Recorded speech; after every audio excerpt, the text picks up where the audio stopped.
Well, hey everybody, welcome back to my channel. I'm Bobbie and this is Bobbie Reads.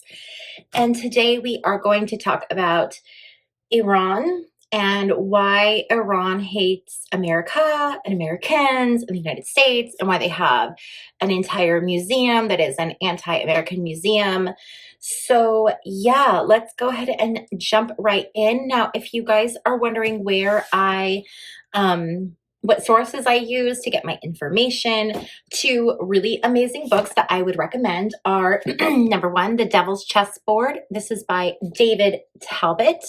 The other book I would recommend is The Untold History of the United States by Oliver Stone and Peter Kuznick. Okay, I used other sources as well, but these are definitely the two main sources that I used to form my opinions and gather my information. So let's jump right in.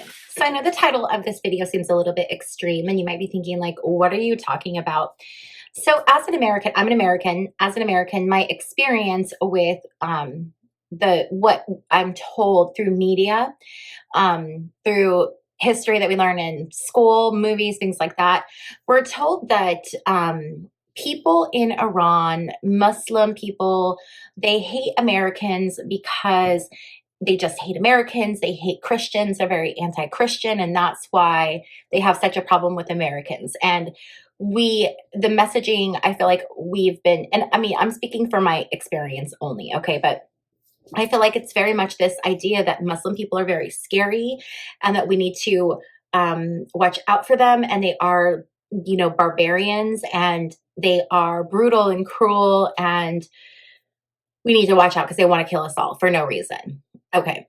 That's a complete oversimplification, but you're following with me, right? We've been taught, that Muslim people want to kill Americans because Americans are primarily, like it's a Christian nation, which I hate that so much because we were founded on escaping religious persecution. But now it's like, if you're not a Christian, you're anti-American, which is just, it's crazy to me. But anyway, so this has not always been the case. Okay.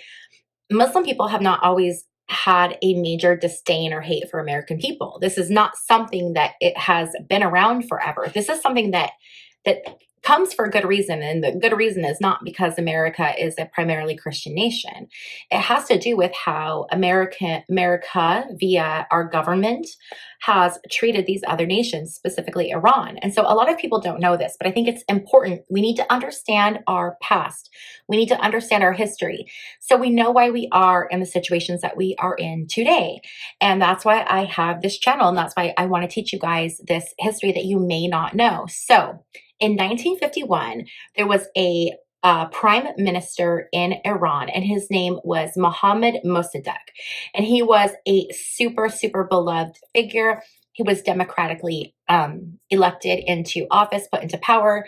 And what Mossadegh wanted to do was he wanted to nationalize Iran's oil resources. So Iran's oil resources at this time in 1951, it was all managed and under the control of a company that was owned by Great Britain, and it was the Anglo-Iranian Oil Company.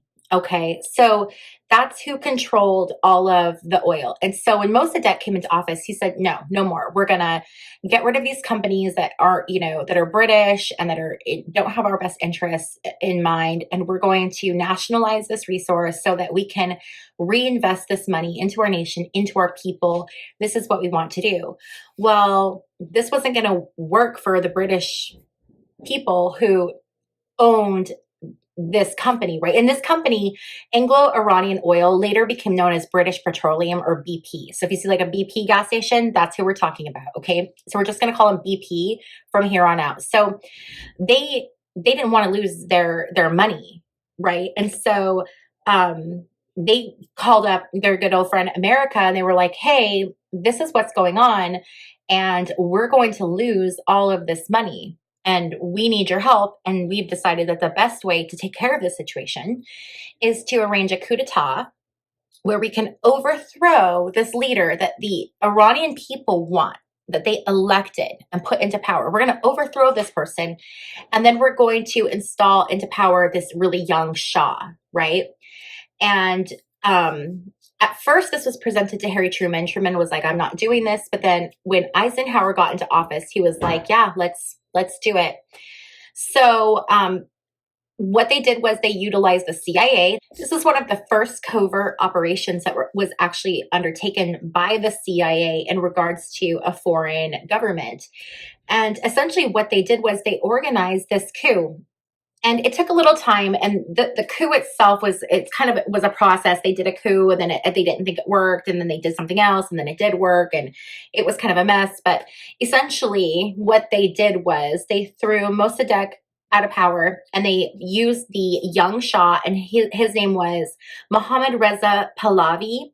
He was the last Shah of Iran, and he was put into power to control Iran. And he was in power. This was from August 19th, 1953, is when Mossadegh was removed from power. And from 1953 until 1979, Iran was under this rule of the Shah that they did not want, that they did not vote for or elect, and that continued to keep the oil privatized. So the Iranian people didn't get to benefit from the oil, and they had to deal with this government that they did not want, they did not elect, they did not choose. This was America meddling and creating the situation. This was not the first time, and this is not the last time that we are going to see America do these types of coups. America has a long history of going in and overthrowing governments that want to take America has a lot of ownership of a lot of different natural resources in other countries. And what these other countries, a lot of them want to do is they want to say, no, we don't want these privatized people in other countries owning our resources. We want to own our resources, and we want to use, these resources to enrich our countries and our people. In my opinion, that's only fair. But America and Britain is going to look out for its best interests. And it's not the best interests of the people. It's the best interests of the people with the money, the 1%. And it always comes down to oil, energy, things like that, weapons. It's always what it comes down to. So from 1953 until 1979, when they had the Iranian Revolution, they were under this rule of this Shah that they did not want. Now, there was the revolution, which then put Ayatollah Khomeini into power. And now we have this very radicalized government. Would we have had this radicalized government and all of these things happen had we not meddled in 1953? Probably not, because we put the Shah into power, and then the U.S. also provided aid, and they provided weapons. They provided arms. They armed Iran. These weapons that are being used now against Americans and against, everybody else, we gave that to them, and we have done that all over the world. Most of the weapons that are used in war, I'm sure, probably comes from the United States. I don't know what the statistics are on that, but I would bet you it's a pretty high number. So what we're seeing today now is the repercussions of this meddling. So now we have this country of people that just cannot trust the U.S. And this is happening after, decades of them seeing us do this to other countries. I should do a video. If you guys would like me to do a video, let me know on the U.S. and what we've done to Russia. Now, Russia, they are no angels. However, I will say this, during World War II and after, the U.S. has promised Russia the absolute world and has not delivered on like a fraction. And so there's no wonder that Russia has a problem with the U.S. as well. So we sit back as Americans, right? And we look at these other countries and we think like they're scary, or they're attacking us, or, they hate us just because we're American or whatever. And what most Americans don't know, because they're not taught this in school, is that no, that is not why the Iranian people don't like us. It's not because we're Christian.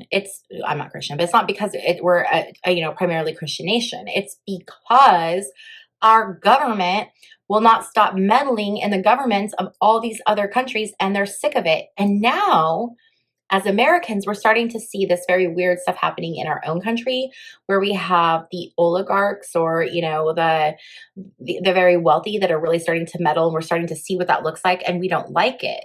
right?